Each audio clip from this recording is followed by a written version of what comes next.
का मैदान युद्ध शुरू होने वाला है। चारों तरफ संकनात हो रहा है, लेकिन अर्जुन अपना धनुष नीचे रखकर पीछे बैठ गए।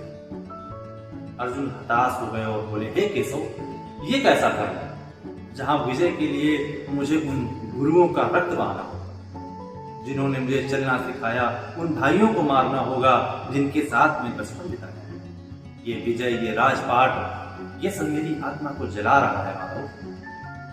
तब भगवान श्री योगेश्वर बोले शांत और मुस्कान भरी आवाज में, पार्थ, जिस दुख की तुम बात कर रहे हो वह मोह है। तुम क्षत्रिय हो और तुम्हारा धर्म केवल युद्ध जीतना नहीं बल्कि अधर्म का विनाश है। क्या तुम जानते हो कि तुम किसे मार रहे हो? तुम उन शरीर को मार रहे हो जो पहले से ही अपने कर्मों से मर चुके। तुम केवल एक निमित्त मात्र हो।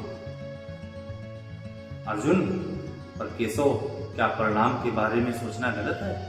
अगर हम जीत भी गए तो क्या हम खुश रह पाएंगे जब हमारे बीच अपने ही नहीं होंगे? तो भगवान श्री कृष्ण बोलते हैं, अर्जुन, परिणाम के बारे में सोचना ही दुख का मूल है। जब तुम परिणाम के बारे में सोचते हो तो तुम अतीत या भविष्य में जी रहे हो। केवल सत्य केवल वर्तमान है, केवल अधिकार केवल कर्म है, फल पर नहीं। जो फल की चिंता करता है वह डरता है, जो केवल कर्म करता है वह निडर होकर धर्म का पालन करता है। तो अर्जुन बोलते हैं, तो क्या मैं पत्थर बन जाऊं? क्या मेरा प्रेम, मेरी संवेदनाएं सब व्यर्थ है माधव? तब श्री कृष्ण बोलते हैं, नहीं पार्थ, प्रेम व्यर्थ नहीं, लेकिन मोह का अंधापन तुम्हें कर्तव्य से भटका रहा है। जब तुम अन्याय को होते हुए देखते हो और केवल इसलिए चुप रहते हो वे मेरे अपने हैं, तो तुम उस अन्याय के भागीदार बन जाओ। याद रखो, सत्य के लिए अपनों से लड़ना ही सबसे बड़ी सेवा है।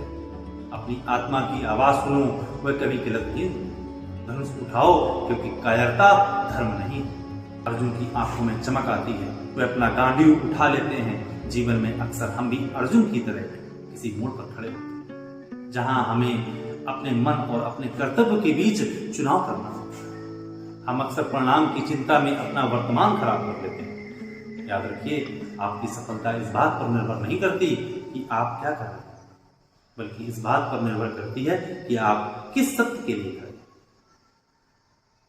बाकी इस कहानी से आप क्या सोचते हैं? कमेंट में अपनी राय जरूर दीजिए और बोलिए राधे राधे।